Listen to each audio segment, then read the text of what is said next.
diz o Senhor Jeová: vem dos quatro ventos, ó Espírito, e assopra sobre estes mortos para que vivam. E profetizei como ele me deu ordem. Então o Espírito entrou neles e viveram, e se puseram em pé um exército grande em extremo. Então me disse: filho do homem, estes ossos são toda a casa de Israel. Eis que dizem: os nossos ossos se secaram e pereceu a nossa esperança. Nós estamos cortados. Porquanto profetiza e diz-lhes: assim diz o Senhor Jeová: eis que eu abrirei as vossas sepulturas e vos farei sair das vossas sepulturas, ó povo meu, e vos trarei a terra de Israel. Amém? Glória a Deus. Meus irmãos, nós estamos vivendo, presenciando um tempo de aflição para a nação de Israel. Eles estão agora em guerra contra uma das maiores nações do Oriente Médio, o Irã. E eles têm o espírito de guerra mesmo, valentes. Desafiam inimigos maiores do que eles. E eles estão agora, nesse momento, atravessando uma guerra. E a palavra que eu li nessa noite, ela é uma palavra que foi enviada ao profeta Ezequiel durante o cativeiro da Babilônia. Segundo os eruditos bíblicos, mais ou menos 11 anos depois deles chegarem no cativeiro, Deus usou o profeta Ezequiel para trazer esta palavra de esperança para a nação de Israel. Dentro do cativeiro eles perderam as esperanças. E eles diziam: nós estamos cortados e pereceu a nossa esperança. E não há mais solução para nós. Mas Deus levanta um profeta para dizer para eles: eu vou abrir a sepultura de vocês e vou fazer vocês sair delas.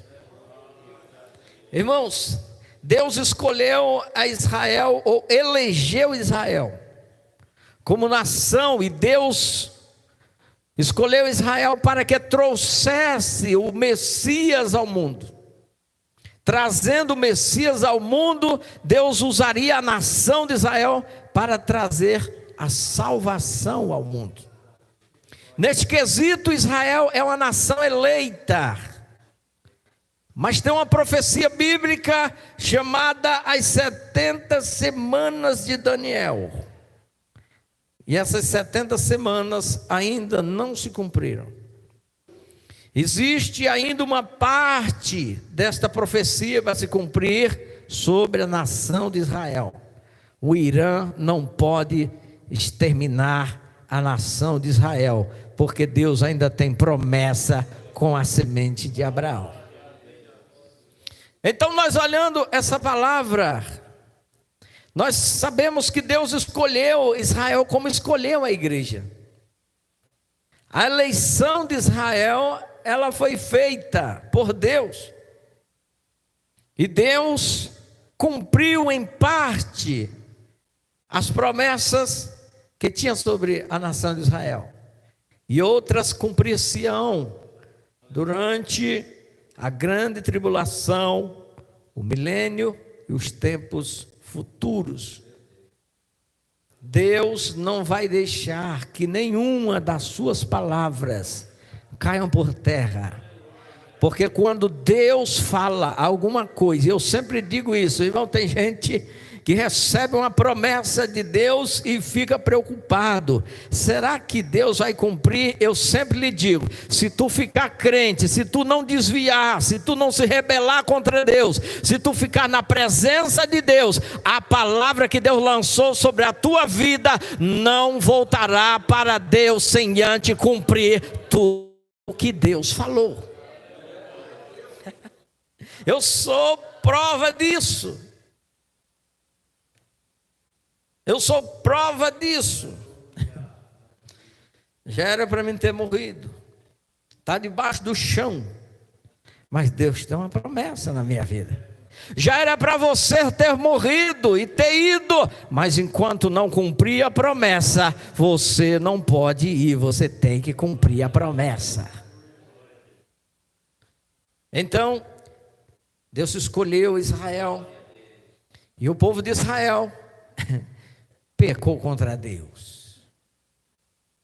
Deus foi lá no Egito, tirou Israel com mão forte, com braço poderoso.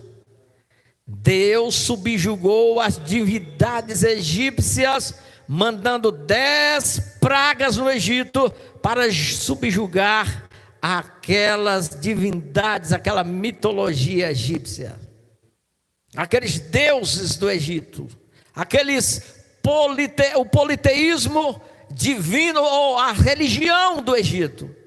Cada praga, Deus afrontava um deus egípcio e dizia: você não é de nada, rapaz, você não é de nada, porque grande é o Deus que nos escolheu, grande é o Deus que escolheu Israel, grande é o Deus que fez promessa na sua vida, e você pode dormir, descansar, sossegado, que Deus vai cumprir a promessa que Ele fez na sua vida. Israel, irmão, pecou contra Deus, e a Bíblia diz que Deus tomou a nação de Israel como filhos. Uma coisa boa. Eu comecei a pregar, começou a chover.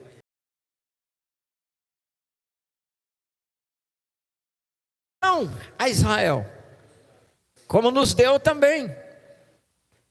E por serem filhos, e por serem herdeiros, porque se é filho, logo é herdeiro. Então Deus colocou Israel na terra prometida, no lugar da bênção, no lugar da promessa, no lugar da prosperidade. Eles saíram do Egito, da escravidão, e caminharam por 40 anos no deserto do Sinai. Ficaram ali até que estivessem preparados para tomar posse da promessa.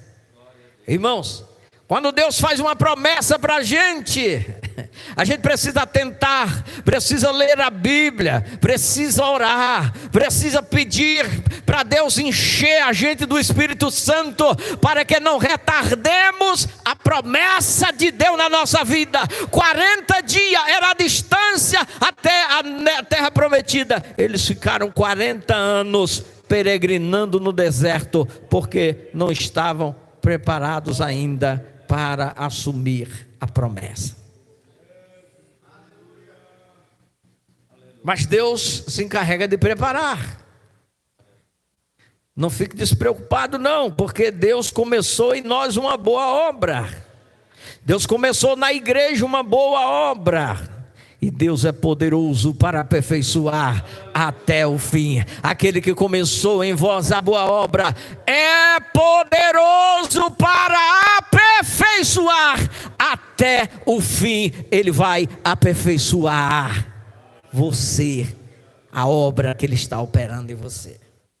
Uma das coisas que eu não tenho medo e nem preocupação, desde que eu recebi o Senhor na minha vida, foi ficar preocupado que se Deus não cumpriria, porque Ele promete na sua palavra: aquele que começou a boa obra é poderoso, é poderoso, é poderoso para aperfeiçoar até o fim.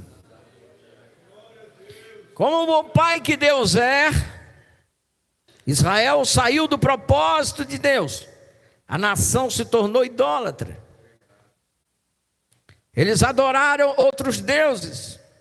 E o próprio Deus mostrou a Ezequiel no templo a idolatria de Israel. E Deus, como bom pai, vai corrigir a sua nação, vai corrigir os seus filhos. Que filho há, pois, que o pai não corrija? Deus muitas vezes nos corrige, igreja. Eu vou lhe dizer, Deus muitas vezes nos açoita, nos corrige, nos disciplina, porque nos tomou por filho. Você é filho? Você está passivo da correção, da disciplina de Deus. E quando ela chegar, não se desmaie e diga: ai meu Deus, essa luta, essa correção, ela está grande. Não. Dê graças a Deus, porque na correção de Deus é uma forma amorosa que Ele está usando para te restaurar, para te construir, para te deixar mais forte. Quando Deus mandou Israel para a Babilônia, quando Deus mandou Judá para a Babilônia, Deus não tinha propósito de destruir a nação. Deus tinha propósito de corrigir a nação, de arrancar dela a idolatria. Porque o cativeiro babilônico curou a nação de Judá da idolatria. Tem coisas que acontecem conosco, porque Deus precisa tirar de nós ainda algumas coisas que estão aqui, e Deus não quer que esteja. Tem algumas coisas que estão em nós, estão em mim, estão em vocês, estão em nós, e Deus ainda vai tirar essas coisas. O Espírito Santo tem zelo, o Espírito Santo tem ciúme, o Espírito Santo tem ciúme, Ele vai tirar tudo. Ele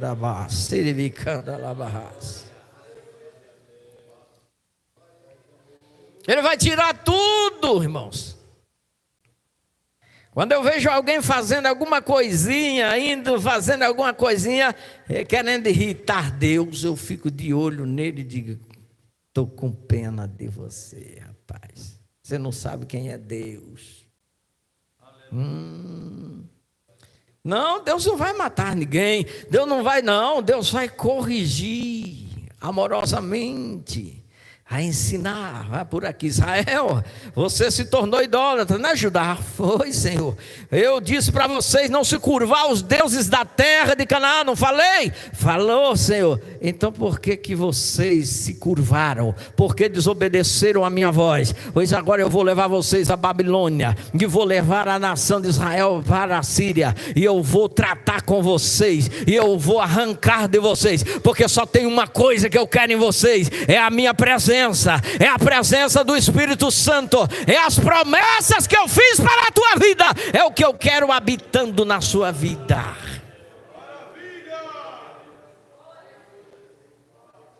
Então eles vão para o cativeiro, estão agora debaixo de uma correção. Às vezes a gente passa lutas, problemas. Nem toda luta é correção, mas tem lutas que são correção. Tem lutas que não é o diabo, às vezes é a nossa ignorância mesmo. A pessoa, se ela ganha um salário pequeno e ela faz uma dívida grande, o diabo não tem nada a ver com isso. É a sua incapacidade de administrar. Tem pessoas que ganham até bem e só andam com dificuldade. Outros que ganham pouco estão bem. Sabem administrar, sabem diminuir o estilo de vida.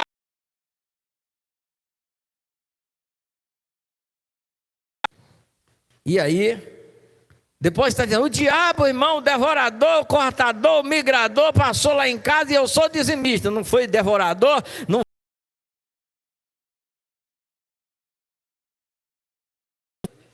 Porque é fácil a gente jogar tudo a culpa no diabo. Ah, o diabo fez isso, o diabo fez aquilo. Tem coisa que a gente mesmo que não estamos dando atenção. Mas tem coisas que é o diabo. A gente precisa saber discernir.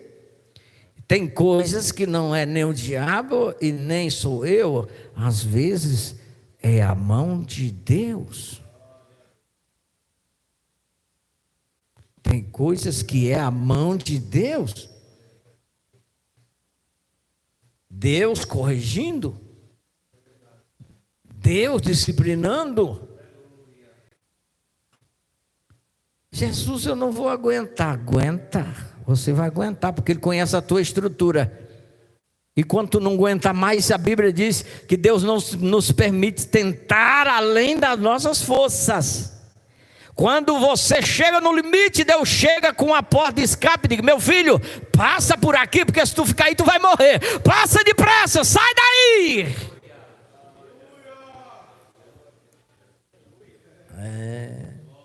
Agora o que eu acho interessante, eles estão dentro do cativeiro. E dentro da luta a gente começa a reclamar. Tem gente que tem um dom de reclamar. Reclama até quando está bom. Irmão, vamos deixar para reclamar, se tiver que reclamar, numa hora legítima. Não é bom reclamar. Mas se tiver que reclamar, deixa para acontecer na hora certa.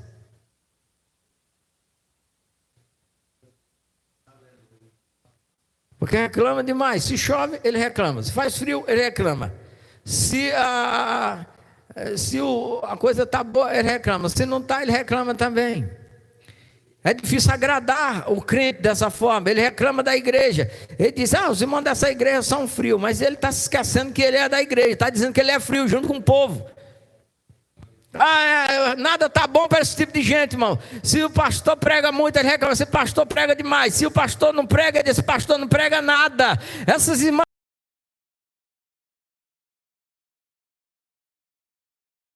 cantando bonito, eles reclamam. Se os jovens não cantam, eles reclamam. O jovem não sabe cantar. Não há nada.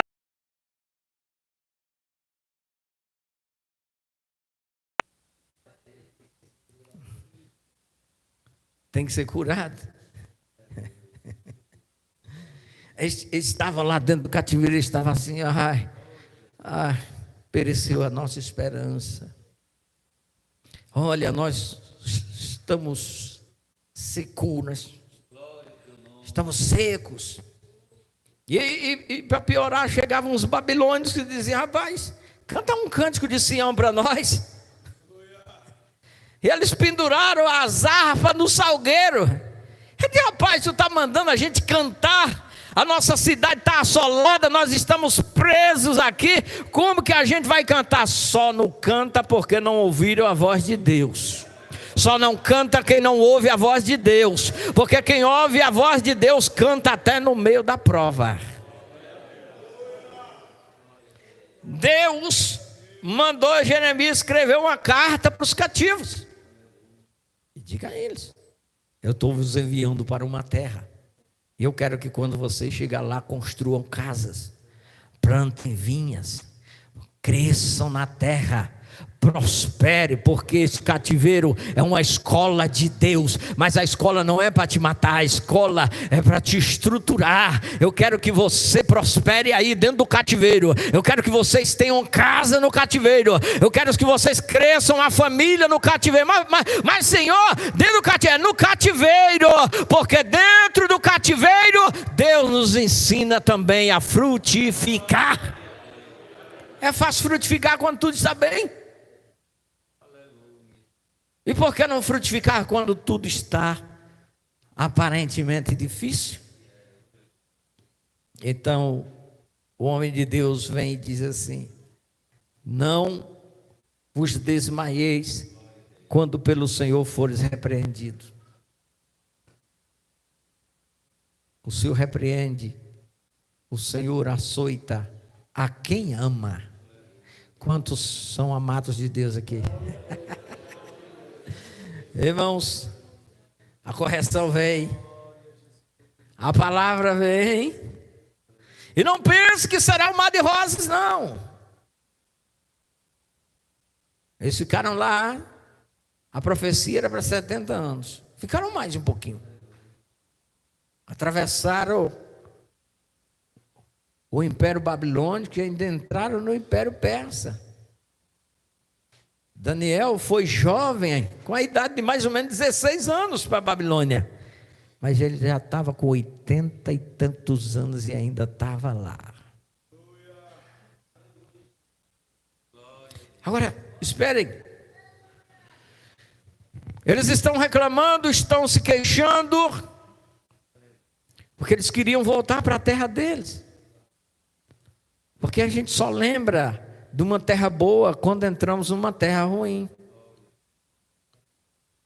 Nós estamos tão bem, estamos tão abençoados, e de repente a gente vai para um deserto. E lá no deserto a gente sente saudade. Aquele que o povo de Israel sentia no deserto, a vontade de comer os pepinos do Egito, a vontade é porque no deserto não tinha os pepinos. Lá não tinha as cebolas. Mesmo na escravidão tinha o pepino, tinha a cebola. Eles sentiam vontade de comer e eles fartearam a alma com o maná. E disseram: esse pão vil, agora não temos mais comida, só este pão vil, esse maná. Se fartearam, enjoaram do maná, enjoaram do pão do céu. Igreja, nunca enjoe do pão do céu. Nunca fique enjoado das coisas do céu.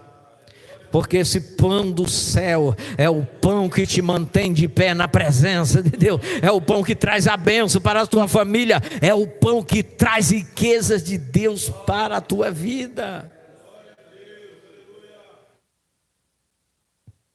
E eles começaram a falar.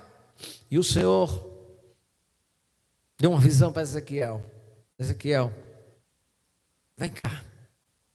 Ele era profeta, o profeta do cativeiro, e Deus levou ele no meio de um vale de ossos secos. E Deus colocou Ezequiel no meio do vale, bem no meio, porque Deus, irmãos, sempre opera pelo meio, não pelas beiradas. Deus nunca está de fora, Deus sempre está dentro. Onde estiver 2 ou 3, aí estou eu no meio deles. Na cruz, Jesus era o homem do meio. Na fornalha de fogo, ele era o 4º homem que estava no meio. Glória. Oh, glória a Deus. E até onde tiver 2 ou 3 reunidos no nome dele, ele prometeu estar no meio. Glória a Deus.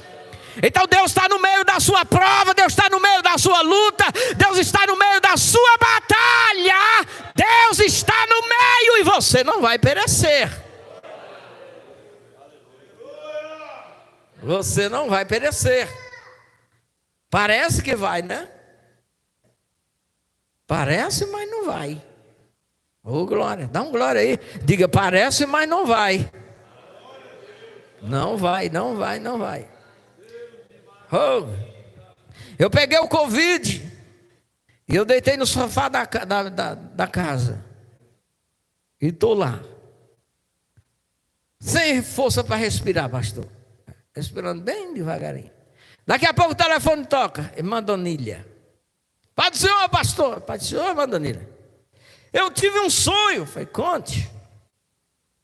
Eu sonhei que eu estava na minha casa mexendo uns adubos e chegou um homem de branco com um prato de cristal na mão, e o prato caiu, mas não quebrou. Estava hospedado na minha casa o senhor e a sua esposa, irmã Nésia. E cedo de manhã o senhor levantou, botou o terno, penteou o cabelo, tomou um banho.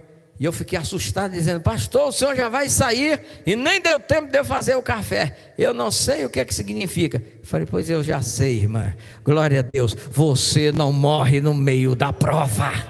Você não morre se Deus tem propósito na sua vida ainda. Você vai cumprir o propósito que Deus tem na sua vida quando chegar a sua hora. Porque crente não é peru, não morre na véspera, só vai na hora certa.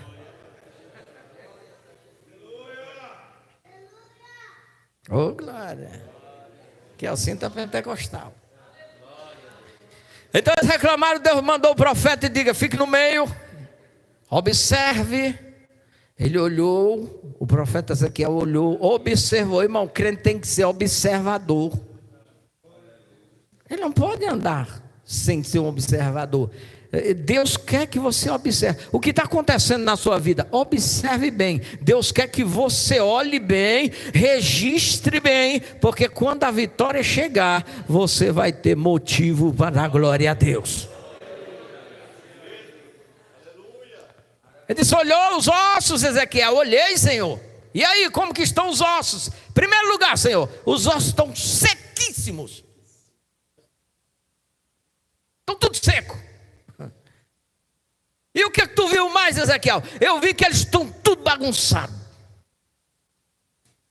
Há uma desordem na face do vale. Tá bom, ande ao redor deles. Ele começou a andar ao redor, observando, vendo, e Deus mostrando para ele. E aí, quando Ezequiel chega à conclusão de que os ossos estão secos e bagunçados, Deus chega e diz: e aí, será que tem esperança? Ei, meu Deus do céu, você não entendeu, irmão. Por maior que seja o teu problema, a tua dificuldade, o que você acha difícil, impossível, Deus pergunta: será que tem jeito ainda para esse negócio? Eita glória. O Ezequiel ficou... Eu não sei não, do jeito que a coisa está aqui. Não é assim que a gente fala, irmão. A coisa está tão feia, Senhor. Está tão feia que eu nem sei dizer, rapaz. Eu só sei que o Senhor sabe.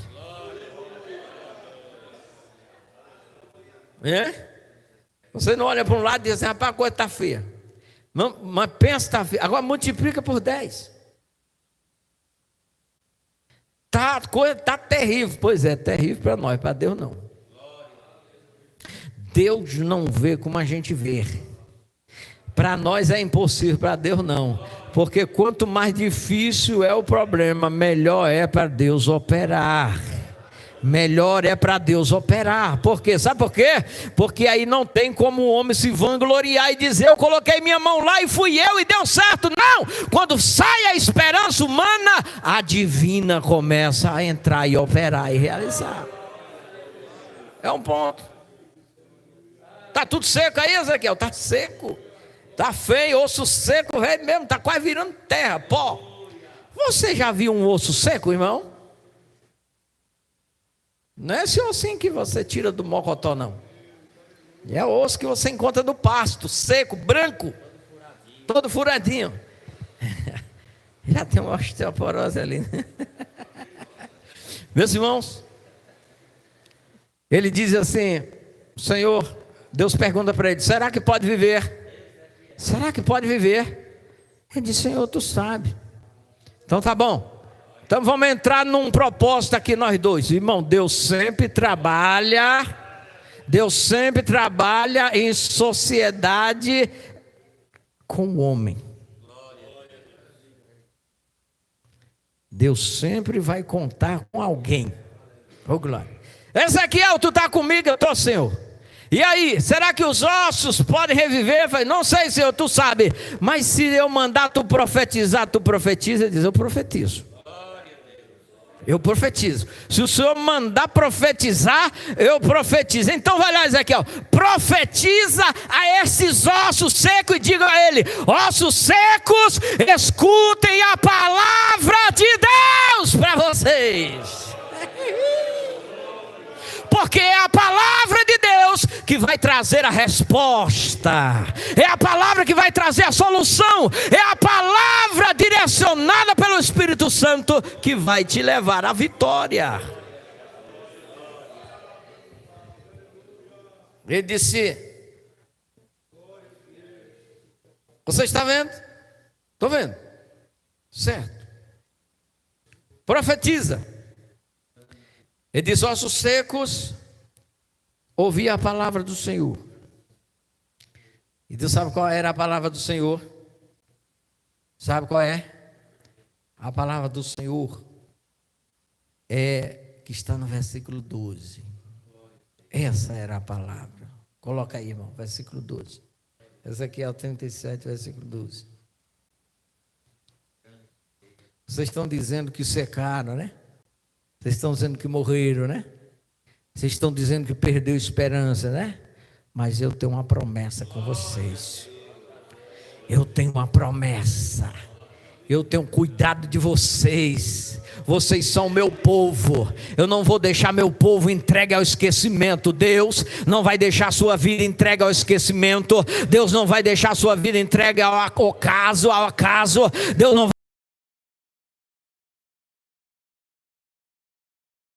Enquanto você estiver comigo, eu só deixo vocês se vocês me deixarem. Mas se você não deixou o Senhor, está no meio da luta do vale, eu tenho que te dizer que Deus está trabalhando por você e que Deus não vai te deixar, Deus não vai te abandonar, Deus jamais vai te deixar. Dessa palavra Ele garante.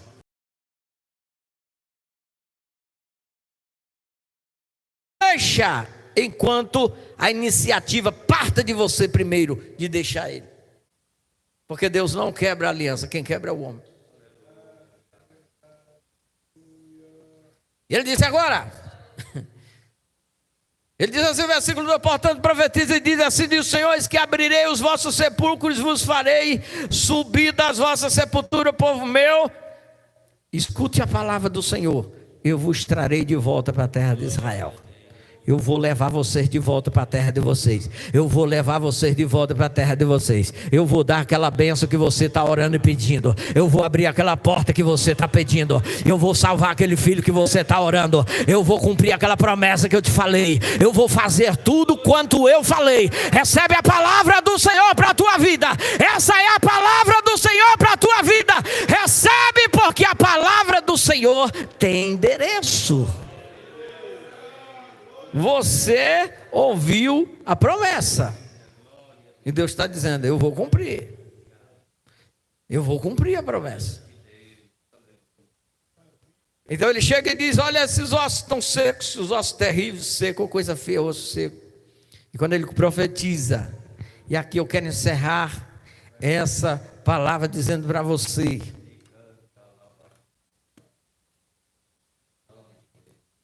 profetiza a palavra do Senhor. A Bíblia diz que a nossa boca tem que estar com a palavra.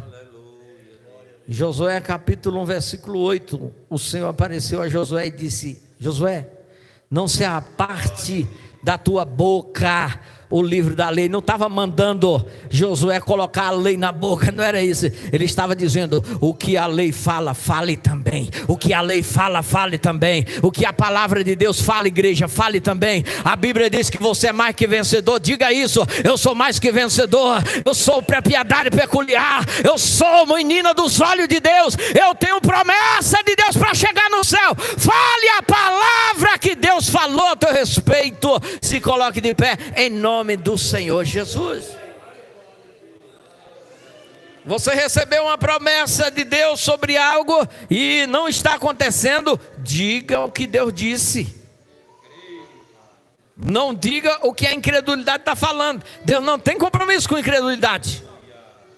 Deus tem compromisso com a palavra. É com a palavra. Fale a palavra.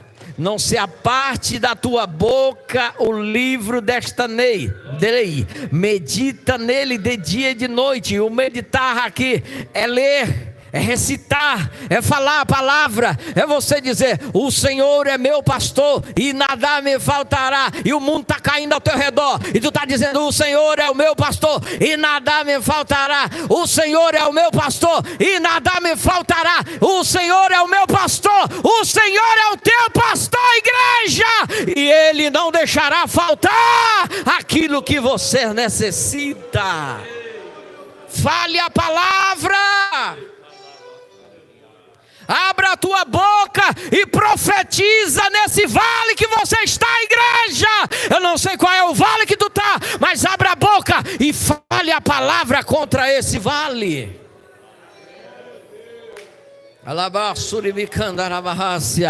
Põe tua mão no teu coração. Senhor, meu Deus, meu Pai, nós estamos diante da tua palavra. Esta palavra, Senhor, é viva e eficaz. É, ó Pai, penetrante. Ó Pai, mais penetrante do que a espada de duas lâminas. Ela vai até a divisão da alma e do espírito e discerne os nossos pensamentos e as intenções do coração. Pai, abençoa a tua igreja pela tua palavra, em nome de Jesus Cristo.